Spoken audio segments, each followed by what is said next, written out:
A Ana falou, acho que juntando os dois, né?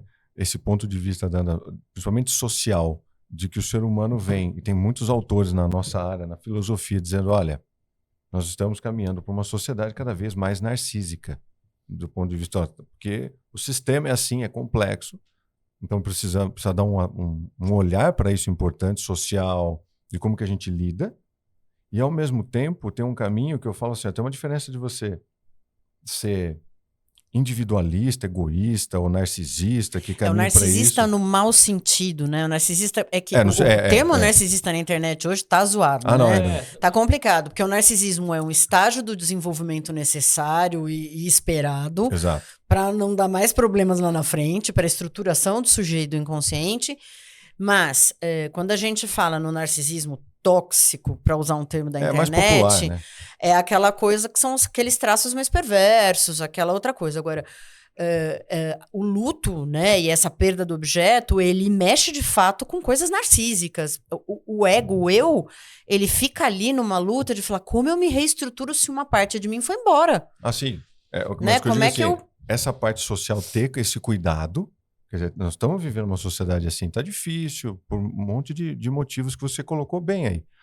E outro aspecto, as pessoas poderem entender que existe uma diferença de você procurar a sua individualidade, que é um processo terapêutico, que é isso, você está ali sozinho, numa terapia individual, e que é lá dentro que você vai poder fazer essa busca. A gente chama de self, busca do si mesmo, cada um vai usar o termo e adjetivos que achar melhor, mas é essa busca lá dentro. Essas coisas, tanto essa parte social que eu quero dizer que você colocou, como essa busca interna, elas não são antagônicas, elas se juntam. Só que no popular as pessoas confundem. Tem gente que fala assim, Eduardo, eu, tanto pelo extremo, fala assim, olha, eu sou muito egoísta, né, eu sou muito narcísico, eu preciso me cuidar mais profundamente. Beleza, isso é uma coisa. Ou então fala assim, eu vi que numa tal lugar no Instagram, sei lá, qualquer outro lugar, eu venho em primeiro lugar. Não é isso? Eu que sou o primeiro, eu que tenho que fazer o que eu quero, senão eu caio em depressão. Então, são dois extremos. Não, você não vem em primeiro lugar nesse sentido. Em primeiro lugar, a gente fala uma condição existencial. O Kierkegaard colocava isso. É um filósofo dinamarquês, né? A gente chama que é o pai da angústia. Ele falava, você não vem em primeiro lugar porque você é mais importante ou não, porque é uma condição humana. Você vem em primeiro porque você tem que escolher o que você vai fazer da sua vida. Sua responsabilidade. Você precisa sobreviver. Exato. Você vai, exatamente. Né? Você precisa não colapsar. Como você vai lidar. Não morrer. Exato. Ele não estava brigando para ver quem é mais importante, ele não estava nesse campo meio infantil, sabe? De, eu sou mais ou menos. É uma condição. Inclusive, quando você percebe isso, é um peso enorme de angústia de saber o que você vai realmente fazer. Com uma vida que às vezes não tem, não sei porque eu vim, não sei o que estou fazendo, não sei para onde vou. Que é a máxima da complexidade ali no final das contas.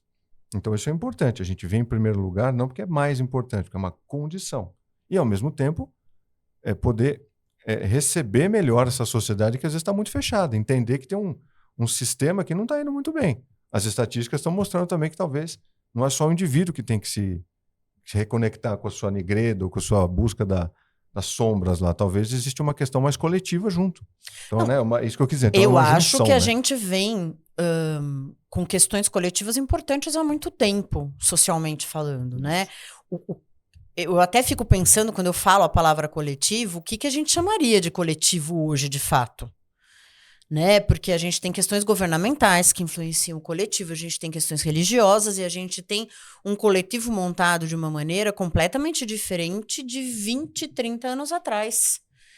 Né? E assim, a gente até já trouxe aqui em outros episódios as variáveis que modificaram esse coletivo. A internet, a globalização, o sistema do neoliberal capitalista, uma série de coisas. Então, assim, agora eu fico pensando também numa outra coisa que a gente ainda não tocou, que acho que muitas pessoas vivenciam, quando estão nesses estados de luto, principalmente quando o luto não é um luto que leva a um estado depressivo muito aparente, o quanto a reação de algumas pessoas que até têm recursos, eu vejo isso muito na clínica, a reação delas é sempre uma reação para mania. Né? E eu acho que isso é muito bem visto socialmente falando. Se separou, então vai lá e sai, faz a fila andar. Então a pessoa sai de um casamento, sei lá, de 10 anos, 15 anos, 20 anos, e nananã, vai fazer a fila andar pra onde? É isso que eu sempre falo. Boa pergunta. Vai andar onde, gente? Que você não tá conseguindo levantar de manhã. Você não sabe nem quem você é, né? Putz, perdi meu pai, perdi minha mãe. E claro, né? A gente espera perder os nossos pais já com uma certa idade. A gente não quer perder nossos pais. Mas às vezes existem falecimentos. O Covid trouxe isso. Muito. Eu recebi muitas crianças que perderam os pais vítimas do Covid. E não puderam fazer nem velório, gente. Nem velório. Né? Não, acho que entra isso que a gente falou. Existe uma coisa que está confuso, é a superação. Tudo hoje tem que superar. Que é o bola pra frente. A fila anda, vamos lá. Você tem que fazer, né? Retoma a sua vida, não pode ficar desse jeito em casa. Ela tem uma premissa verdadeira, que a vida precisa continuar de alguma forma, ok, acho que não é dúvida para ninguém. A questão é que você está falando, eu achei isso, né? Como? Então, não é uma performance. Em que tempo, né? De que maneira? Olha, eu superei, olha, estou bem, tirei fotos, sou super ótima. Que Mas bom. eu acho que hoje isso vem como esse discurso de ser forte, de não poder cair, de gente que vende isso, né? Sim. É daí que vem isso. Vem. E vende, né? Não, e vende uma imagem de que é isso. Você não pode ter espaço para sofrer. Você só pode ser feliz. Tem que levantar, tal. Isso. Aí essa questão da elaboração e do tempo de cada um quase não existe. E aí gera mais angústia na pessoa. Porque ela tá mal e ela tem que ser forte, porque todo mundo tá falando, o coach diz que você precisa fazer ali 7 hábitos para resolver o problema rápido. Enfim, fica esse pacote, né?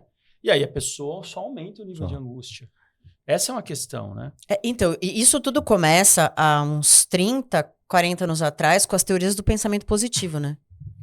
Que é pra morrer. É pra morrer, né? Estimulou bastante. O que eu sempre me pergunto, o que é um pensamento positivo, afinal?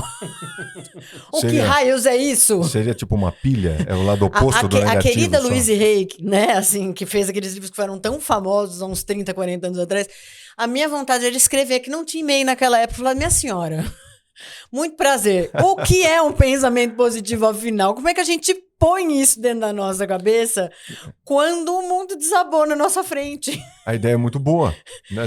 A ideia é sedutora, boa, mas... né? A história do segredo, vocês lembram uma época que a turma do segredo estava na moda, que tem livro, Ana Maria Braga gravou vídeos e vídeos.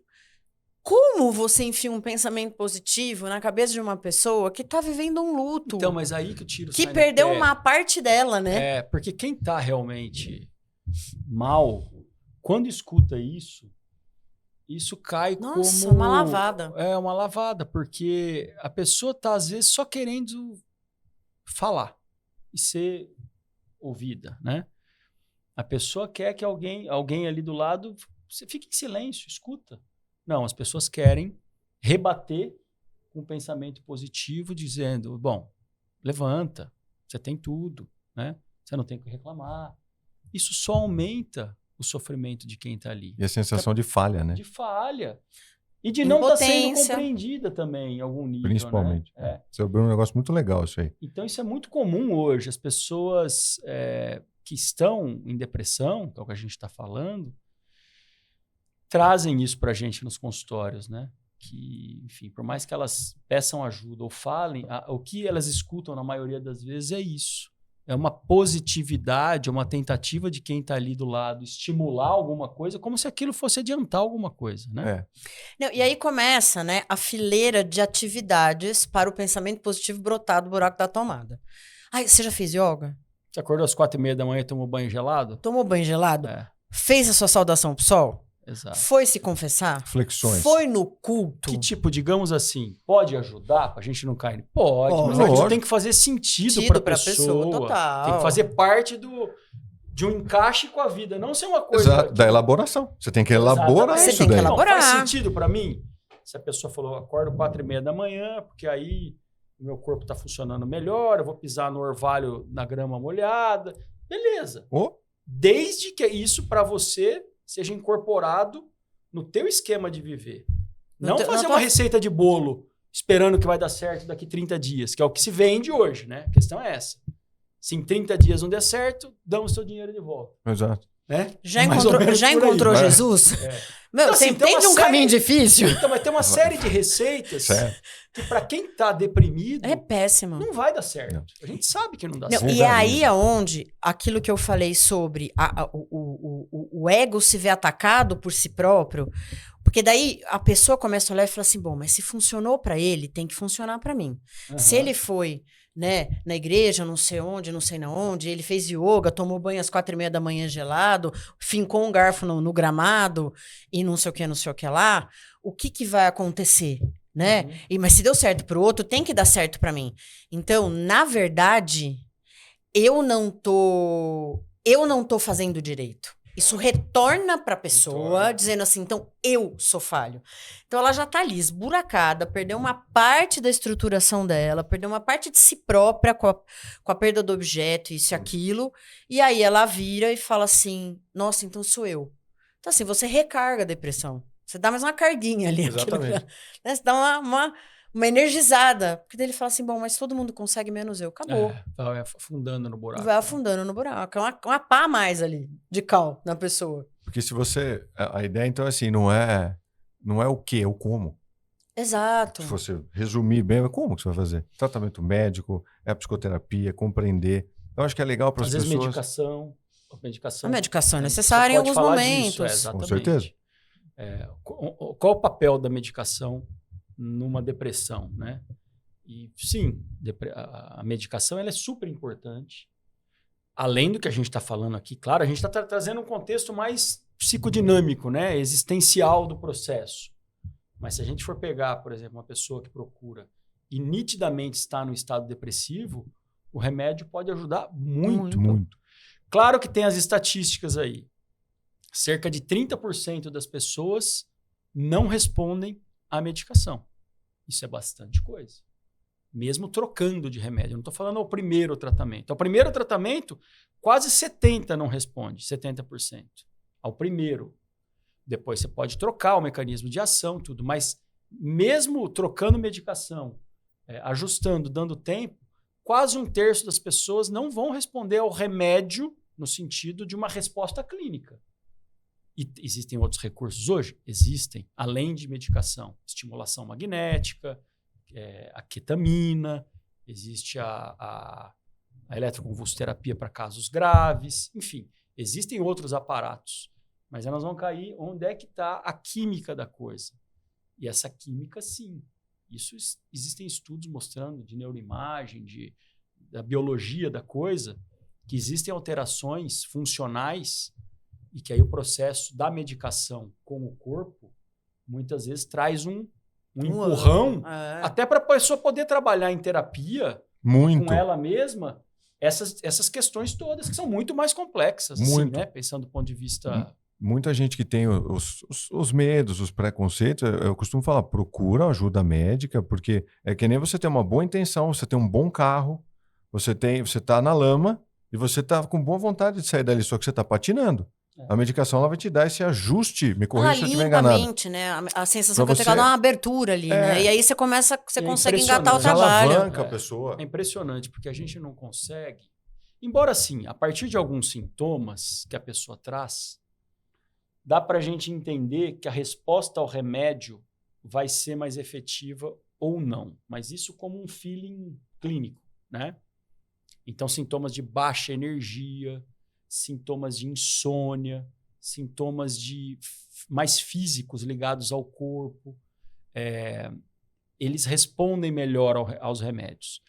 Quando a queixa é mais emocional e a gente identifica, pelo menos eu identifico no meu consultório, que as questões são mais existenciais, você vê que elas têm uma ordem mais do que a gente está falando aqui, né? De uma dinâmica, de uma história de vida, de musculatura, de um luto da vida, né? O remédio tem um efeito mais parcial, não ajuda tanto, vamos dizer assim, porque essa psicodinâmica ela conta muito, né? E aí você mexer na química às vezes não faz tanta diferença.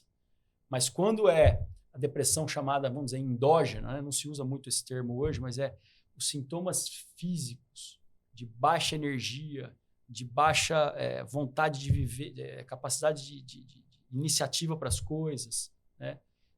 O remédio funciona como uma alavanca muito importante, né? A depressão ansiosa também, a medicação ajuda. Que a pessoa está num misto de depressão, crise de pânico, ansiedade, O remédio apazigua. Esses Então, sintomas. a medicação tem um papel importante, claro, não é só ela, né? Mas ela tem um papel super importante. A depressão é estudada, né? Olha, eu vejo muito isso, por a gente estar na linha de frente, que a gente chama, né, a terapia ali no dia a dia. A diferença, e eu não quero nivelar isso por baixo, pelo contrário, por a gente ter contato, Ana, vê se faz sentido para você isso. A gente está em contato com a sombra humana o dia inteiro. Então, e hoje tem essa questão de performance o tempo todo que a gente está falando. Lógico, superar não é mais elaborar. Mas eu percebo com a medicação, quando está bem orientada, não é que a pessoa só melhora ou não. As pessoas não entenderam que a depressão, você pode entrar em buracos da alma que são muito complexos. E a medicação, junto com a terapia, ajuda a segurar muito isso. Às vezes você não vai ver uma melhora ali exponencial do que a gente espera que é melhor, mas uma sustentação para a gente passar por esse processo de o que a gente está falando de sombra, de esses vales, como a gente chama de um jeito mais simbólico, ajuda muito. Porque não é um momento, né? São anos, às vezes são meses passando por isso. O que acontece muitas vezes num estado de humor triste, rebaixado, vamos dizer assim, é que há uma distorção cognitiva sobre a vida. Estou dizendo o quê? A pessoa triste, mal emocionalmente, o olhar dela para as coisas da vida fica enviesado por esse estado de humor. Uhum. Então, por isso que ela fica com pensamentos negativos, desesperança, né? A sensação que ela, por mais que ela faça, não vai dar certo, culpa. E quando ela sai daquele estado, ela começa a reconhecer que o que ela estava pensando antes, quando ela estava deprimida, ela não pensa mais daquele jeito, né? Então, assim, sair de um estado do fundo do poço depressivo faz com que também a visão de si das coisas comece a mudar, né? Não que a pessoa vai ficar otimista, positivista, não é isso. Mas ela também sai daquele buraco onde tudo é nebuloso. Sai do limbo, né? Tudo é negativo, tudo é sem esperança. Né? E ela, inclusive, não tem escuta na terapia. Né? Quando a gente está no processo, ela está tão afundada que ela não tem escuta. Então, aquela elaboração aquele ritmo que a gente imprime com o paciente na terapia, ele fica muito esvaziado, fica repetitivo. E aí, às vezes, é mais angustiante, né, para a pessoa. Para a pessoa, então, a terapia passa a ser um lugar no qual ela vai falar do quanto ela está... Eu escuto muito isso de alguns pacientes. Fala, eu estou indo na terapia, aí o terapeuta até fala, não, você precisa ver se precisa tomar medicação para a terapia andar, né? Exatamente. Porque às vezes esse processo empaca e aí a pessoa fica falando, repetindo, escutando do terapeuta. E ela fica mais angustiada, porque ela acha que não está andando. Exatamente. E larga a terapia em muitos momentos. Larga, não se vincula, né? Sim. Não, porque ela tem uma dificuldade já de vincular, né? Para que ela vai se vincular aos objetos se a libido dela está toda retornada para ela, né? Então, a medicação, nesse sentido, limpa um pouco alguns espaços para que a gente fale assim, bom, então agora vamos trabalhar. Tá pensando melhor? Então, né, tá menos rebaixado esse pensamento, menos pessimista esse pensamento? Então, vamos ali. Eu não sei exatamente como que tá hoje, mas eu sei que as porcentagens são altas de quando tem a junção entre a psiquiatria e a psicologia. Né? Só a terapia isolada. Esse é o tratamento mais efetivo. Para depressão, hoje, eu acho que não tem dúvida. Não tem dúvida. Não, para depressão, é terapia e medicação. Isso. Né? Essa dupla. Dupla poderosa. É isso. E aí? Feito? Feito. Fechamos, então. Até o próximo. Até.